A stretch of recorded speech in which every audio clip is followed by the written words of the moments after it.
First of all, I'd like to hand out a few thank yous for all the hard-working men and women that worked on this case. First and foremost, we had a homicide detective who got an overdose death, who felt strong enough about it to ask for assistance from the U.S. Attorney's Office. And then, of course, we got to thank Rick Calvert and the U.S. Attorney's Office and all of his staff who recognized the community impact this case would have and took this case on to prosecute it. Then we got the 70-plus hard-working men and women of the Dallas Police Department who took part in the roundup of these individuals. They were able Saturday night, starting about 4 p.m. until about 4:30 a.m. Sunday morning, do this roundup. When I left at 8:30 Sunday morning, they were still hard at work doing interviews, transporting prisoners, etc. And then, of course, for the undercover officers who put their lives at risk, their safety at risk, spent countless late, very late nights at these locations, conducting these undercover buys and investigating this case, hopefully bringing some level of justice to these young families. As a result of an overdose death of a 19-year-old victim in early of 2014, Dallas Police homicide detectives in conjunction with the U.S. Attorney's Office initiated an investigation into the source of those narcotics. The investigation led detectives to 2 nightclubs operating from the same building where drugs appeared to be bought, sold, and consumed on a regular basis. The culmination of this investigation ended Sunday morning when those final arrests were made. If you want to see all the indictments and numbers of arrests, etc., of course, see the U.S. Attorney press release, all the names, etc., in that press release. Please know that we do have some outstanding fugitives in this case, and so we're begging that you be very careful with the sensitive information involved. The investigation netted the seizure of various drugs to include N-bomb, what might be LSD, still waiting on case analysis, Molly, cocaine, Xanax, just about anything you could name. Based on the result of that investigation, the Dallas Police Department has now referred this location to the City Attorney's Office to see if we can abate the criminal activity. Of course, any information concerning the federal indictments will have to be referred to the U.S. Attorney's Office. Of course, the families of these young ladies, as far as I know, most of them were young ladies that OD'd, have asked that their names not be released by me, so of course you know how to get that information. And finally, anything concerning the missing person case is obviously a plain old case, and so we're certainly here to help them in any way we possibly can. Their detectives, the family, and everyone else involved. How many overdose victims do you have? I'm not certain how many total they have, ma'am. This case revolved around 1, and then of course you had your story as well. So, but the total numbers I do not have. What's the message you're sending out to the community? The message, first of all, is that you have these young people. A lot of these victims and arrestees, if you notice, they were 18, 19 years old. These are young people out there. They're buying drugs, using drugs that they don't even know what they're taking. So, as an example, I believe our undercovers bought what we thought was LSD, and it came back as, I don't know if you've seen all the stories on N-bomb, this new drug, the synthetic drug that is out there. And people are ODing on this stuff. And so our young people do not know what they're consuming and putting in their bodies, and we really, really need them to understand that and not do these illegal drugs. You put a lot of manpower into this, and why this particular case? Because of the overdoses, or can you just kind of elaborate on that a little bit? There's a lot of manpower involved in this. Well, there's a lot of man hours. I won't talk about how many undercover officers, et cetera, but the big dose of manpower actually came in the roundup in those 70-plus officers we used on Saturday night.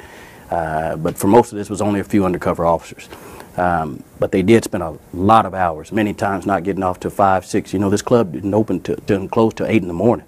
So these guys are away from their families, these guys and gals away from their families on weekend nights out here investigating this case. This is how important they thought it was. And so as they were investigating the overdose cases, they saw the prevalence of the drugs within these locations and just felt that there was a bigger view out there. And to the U.S. Attorney's credit, they decided that they would take all of those cases federal if we made those hand-to-hand purchases and could identify those folks. And so it took a lot of work, a lot of hours, and like I said, their safety's at risk the whole time. You're hanging out late at night, so it is what it is. Is the owner or owners of the club part of this drug ring, and is the club still open at this time, allowed to operate?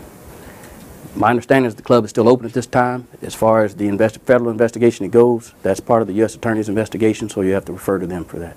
What about licensing? We had looked into their licensing. It looks like they have the sexually oriented business license for the operations during the day and the evening, but the after-hours dance hall license was missing. Is the city looking into that?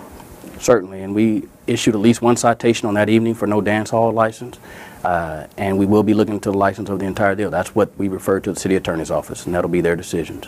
Do you believe this arrest or these arrests that were made this weekend will lead to other arrests later on down the line? And do you think there's a bigger picture here than just what we're seeing right now? Certainly, that's always the goal of narcotics, is to try to find the source of those narcotics. And so I don't know how much weight many of these individuals held and what information we were able to glean from those interviews, but certainly if we glean more information and can cast a wider net, we certainly will.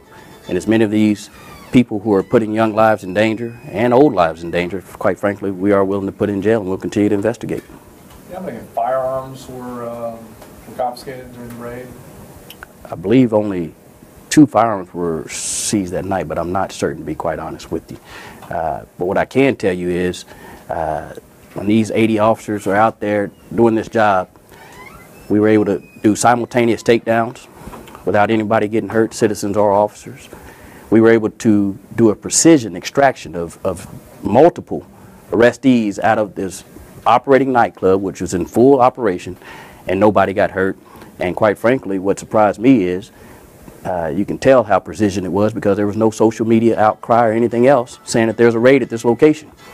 And so these guys were able to get in there, in these crowds, in this environment, and extract bodies without anybody really catching the wind of it and being able to get these folks out of there and get them under arrest. So it was awesome work. What was it about the original homicide or the original overdose investigation that prompted your officer to think there might be something more here? Well, I mean, anytime these, and I can't speak for the homicide guys, obviously, but I can tell you anytime lives are lost, especially when they're young lives, and any life has value. And so these guys do everything they can. If they see any smidgen of information that could make them go a little bit deeper, then they certainly will. They're going to follow all leads, and I'm sure he's just following whatever leads he saw. Are you concerned about the number of young adults and teenagers that are coming out of that club in the morning at 8 o'clock looking like they're impaired, they're heading out on the highway at a time when a big part of Dallas is just getting up and getting on with their day? And will there be increased law enforcement there as that club lets out at 8 o'clock on future Sunday mornings? Well, I'm in the narcotics division. I can't speak for the patrol commander, but I'm certain they always take the club seriously and patrol those areas. And so I don't know what levels it was or what it will be. But I can tell you that I've got children and grandchildren, and anytime I see young people and their safety in danger and hanging out in environments like this, it concerns me as a parent, it concerns me as a police officer, it concerns me as a human being. And so hopefully many of the parents and many of the other people out there will take heed to that and know where our children are, no matter how old or young they may be.